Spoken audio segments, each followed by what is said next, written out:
Everyone, কেমন আছো তোমরা সবাই? আমার লাইফস ক্যানভাস চ্যানেলে তোমাদের সবাইকে ওয়েলকাম। তো এখানে যে তোমরা এতগুলো গিফট দেখতে পাচ্ছ, এগুলো হলো মিশার স্কুলের যে টিচার অ্যাপ্রিসিয়েশন উইক চলছে, সেই টিচার অ্যাপ্রিসিয়েশন উইকেরই ফাইনাল ডে ছিল, যেদিন আমরা আমাদের নিজেদের ইচ্ছে মতন সব টিচারদেরকে কিছু গিফটসের অ্যারেঞ্জমেন্ট করেছিলাম। তো এই যে গিফটসগুলো এখন আমি মিশার স্কুলের আগের দিন রাত্রে মিশা ঘুমিয়ে যাওয়ার পরে আমরা একটু প্যাকিং করতে বসেছিলাম, যে নেক্সট ডে আমরা যাতে নিয়ে যেতে পারি, আর সেই দিনই স্কুলে গিফট দিয়ে দিতে হতো।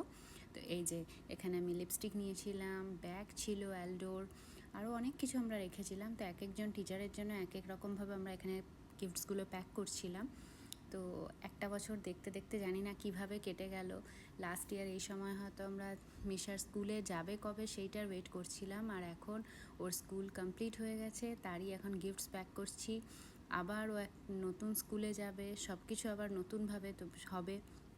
খুবই এক্সাইটমেন্টও লাগছিল আর খারাপও লাগছিল যে এতদিন একই স্কুলে রইলো, কত ফ্রেন্ডস হলো, সব টিচারদের সঙ্গে আমাদেরও পরিচয় হলো।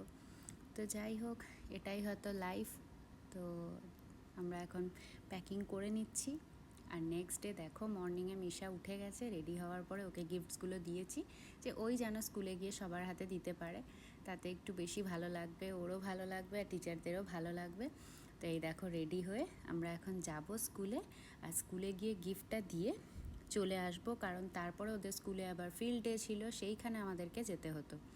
তো ওকে স্কুলে দিয়ে আমরা আবার এই যে গিফটগুলো নিয়ে নিয়েছি হাতে, এখন আমি যাচ্ছিলাম টিচারদের কাছে দেওয়ার জন্য।